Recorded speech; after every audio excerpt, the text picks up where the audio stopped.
Item ಯಾವುದೇ ಇರಲಿ try ಮಾಡಿ ಆಚಿ ಚಿಕನ್ ಮಸಾಲಾ. ಬಜೆಟ್ ಹೊತ್ತಲ್ಲಿ ರಾಜ್ಯ ಸರ್ಕಾರಕ್ಕೆ ಮತ್ತೊಂದು ಶಾಕ್ ಇದು. ಸರ್ಕಾರದ ವಿರುದ್ಧ ಅಂಗನವಾಡಿ ಕಾರ್ಯಕರ್ತೆಯರ ಪ್ರತಿಭಟನೆ ಇರುತ್ತೆ. ರಾಜ್ಯ ಸರ್ಕಾರ 6ನೇ ಗ್ಯಾರಂಟಿಯನ್ನ ಜಾರಿಗೊಳಿಸಬೇಕು ಅಂತೇಳಿ ಪಟ್ಟನ ಹಿಡಿತಾ ಇದ್ದಾರೆ. ಅಂದರೆ ಗ್ರಾಜ್ಯುಟಿ ಸೌಲಭ್ಯವನ್ನು ಜಾರಿಗೊಳಿಸಬೇಕು ಅಂತೇಳಿ ಸರ್ಕಾರಕ್ಕೆ ಒತ್ತಾಯ ಮಾಡ್ತಾ ಇರುವಂಥದ್ದು. ಸೊ ಬೆಂಗಳೂರಿನ ಫ್ರೀಡಂ ಪಾರ್ಕಲ್ಲಿ ಈ ಒಂದು ಪ್ರತಿಭಟನೆ ನಡೆಯುತ್ತೆ. 2011ರಿಂದ ನಿವೃತ್ತಿಯಾಗಿರುವ ಎಲ್ಲ ನಿವೃತ್ತ ಅಂಗನವಾಡಿ ಕಾರ್ಯಕರ್ತೆಯರು ಮತ್ತು ಸಹಾಯಕಿಯರಿಗೆ ಗ್ರಾಜ್ಯುಟಿ ಸೌಲಭ್ಯ ಜಾರಿಗೊಳಿಸುವಂತೆ ಸರ್ಕಾರಕ್ಕೆ ಒತ್ತಾಯ ಮಾಡಲಾಗ್ತಾ ಇದೆ.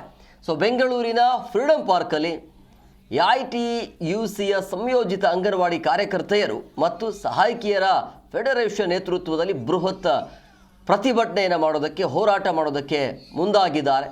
ಅಂದರೆ ಬಜೆಟ್ ಸಂದರ್ಭದಲ್ಲೇ ಹೋರಾಟದ ಬಿಸಿ ತಡ್ತಾ ಇರುವಂಥದ್ದು ರಾಜ್ಯ ಸರ್ಕಾರಕ್ಕೆ.